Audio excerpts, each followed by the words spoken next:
TK, the science guy. TK, the science guy. TK, the science guy. APES rule. TK, the science guy. Wind power, I'm a big fan. TK, the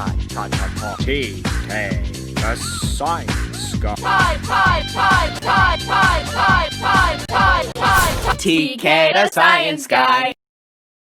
Hey CW Apes, Mr. Kennedy here. Today I've got an absolutely awesome experiment for us to study air quality inside a house or building as well as outside. Now I'm going to set things up here and maybe you can do the same experiment with me at home. First thing you're going to need to do is you're going to need to go to Mr. Kennedy's class webpage in the pollution section, and you want to find two lab activities. First one looks like that, right? Alright, so this is detecting air pollution, and we're going to make a real simple apparatus. We're going to make lots of them. We're going to put them all over, and we're going to look at the air quality outside from the standpoint of particulate matter. The second experiment that I want you to pull off of the pollution section of my class webpage is this one. This one's about ozone. Yeah, so for this one, well, I've got to make a little special solution that we're going to smear on some filter paper, and we're going to throw that outside and inside, and we're going to measure how much ozone's in the air. So these experiments measure two things: particulate matter, PM 2.5 and up, as well as ozone, and together we're going to get an idea of just what we're breathing in. So go visit my webpage, get these handouts, get yourself something to write with, and let's go to work. Welcome back, everybody. I hope you got your handouts and you're all ready to go. The first experiment that we're going to look at together is this one: detecting pollutants in the air. So for this one, this air pollution detection technique, all you really need are some scraps of paper, like 3x5 cards like this, and some Vaseline. If you have those two things, you can do this exact same experiment at home with us and test the air inside your house, around your yard, in the front yard, the backyard, and just see what it is you're breathing. One variation of this experiment uses these microscope slides. I'm going to do both of them so that we can look at what we're breathing under a microscope as well as on a 3x5 card with a simple magnifying glass. So if you look at your handout, you can see how you're going to set this up right here, okay? So basically, all you're going to do is take your 3x5 card, put some instructions on it telling the local yokels to leave it alone, and you make a little 2 centimeter grid. You just draw that right on there on your paper, 2 centimeters by 2 centimeters, and cover it with Vaseline. Then you just go hang it in a tree, hang it on the wall, put it wherever you think there might be air pollution. Put it up high, put it down low. It's up to you. You leave that sit out for a few hours, and then you come back and collect your data. It's super simple. Everybody can do this. So I'm going to take a minute, set up my cards, and then I'll let you follow me outside as I hang them up. After I've let them sit for a little while, I'll come back and show you what I found. All right, I'm all done. It's as simple as that. All you do is fill out a 3x5 card, piece of cardstock, piece of construction paper, right, with this information: air pollution experiment in progress, please do not disturb, and you make a little 2 centimeter square grid on the bottom. That's it. Now, all you gotta do is put some Vaseline on that and go put them outside. Here's my other one. I taped a slide on it, and we're gonna do the same thing. Smear a little Vaseline on it, we'll go put them outside, and I'll show you, I'll bring you with me, and we'll do it together. For part 2 of the experiment, we're gonna need some filter paper. So if you got some coffee filters at home, like this is what you need for that experiment. We're gonna make a little solution out of some cornstarch and probably something you don't have around the house: iodine. We're gonna mix these two things in a beaker of water that I have heating up over here, and we're gonna smear that all over these filter papers. Now, if there's ozone in the air, the iodine cornstarch paste that we're gonna make, it's gonna react with the ozone. and it's going to change color. And we'll be able to compare this with a Schoenbein chart and see just how much ozone we're breathing. Super easy to do. So if you've got the materials around the house, you can do it with me. If not, you can look at mine and still be able to complete your lab report. So give me a minute to smear some Vaseline on these things and finish putting the paste on this filter paper. We'll go outside together and put this stuff out. Okay gang, I've got everything all set up and ready to take outside.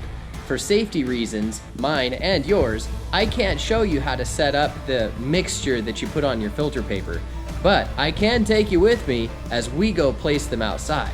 So let's do that together now. Follow me. Here we go.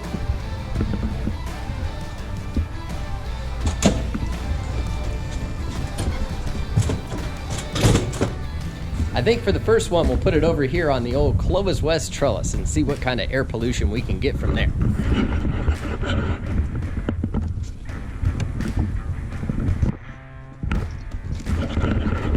Go. And now maybe something over here on the tree. Maybe something over out by the parking lot.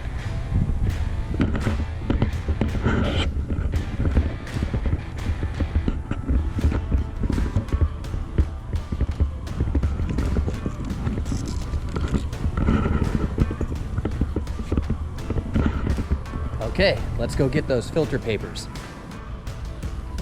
Got the filter paper. Remember, this is supposed to detect ozone, and those cards I put out, they're supposed to detect particulate matter. Let's go find a spot for these.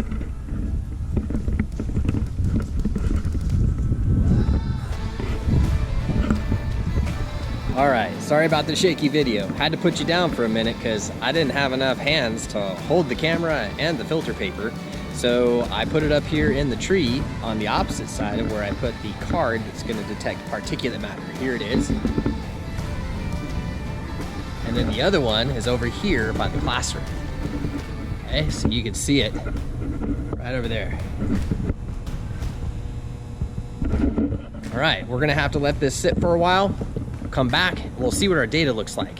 While we're doing that, you can work on your lab report by going through the questions and setting up areas for you to collect data like in your Google Docs, okay? So meet me back here.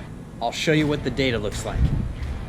Okay, it's been a couple hours. Time for us to go out and collect our data. Let's see just how much particulate matter and ozone's actually in the air. Let's start over here at the trellis, see what we got.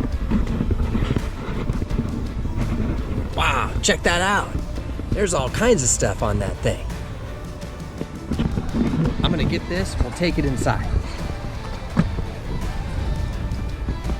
Okay, now over to the other one in the tree.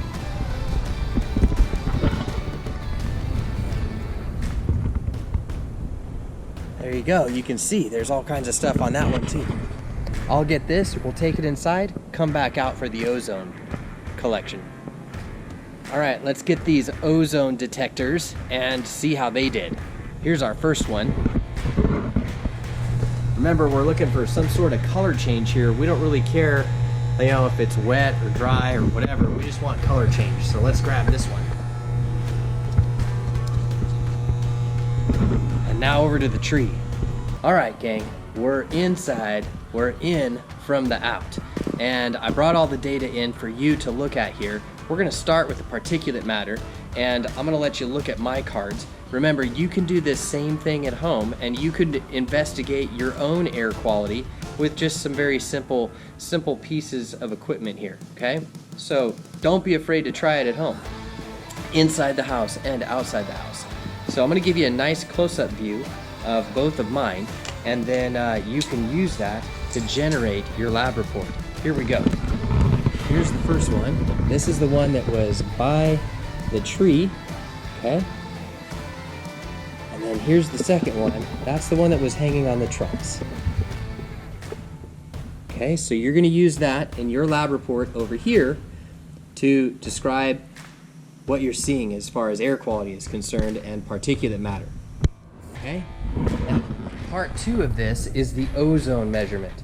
Now, with the ozone measurement, we've got a couple pieces of filter paper here, And I've got a picture of the Schoenbein color scale on my phone that I'm gonna lay next to the filter paper so that you can make some, determinations of how much ozone is in the air. Now, no making fun of my phone. I know you guys all have a better phone than I do, but hey, it is what it is. So here we go. Take a look at this. This is the first filter paper laying next to my phone. All right, and you can kind of see like that dark coloration and compare it to the scale, right? Record that number, you're gonna need that in a minute. This is the filter paper that was in the tree. Then we're gonna come over here and do the same thing, right? Compare it to the scale, and we're gonna use that information for your lab report over here. Now, the way this works, you're gonna get a Schoenbein number just like that. You're gonna use this graph to convert a Schoenbein number into parts per million of ozone. One other thing you need to know in order to make that determination is what the humidity today is like.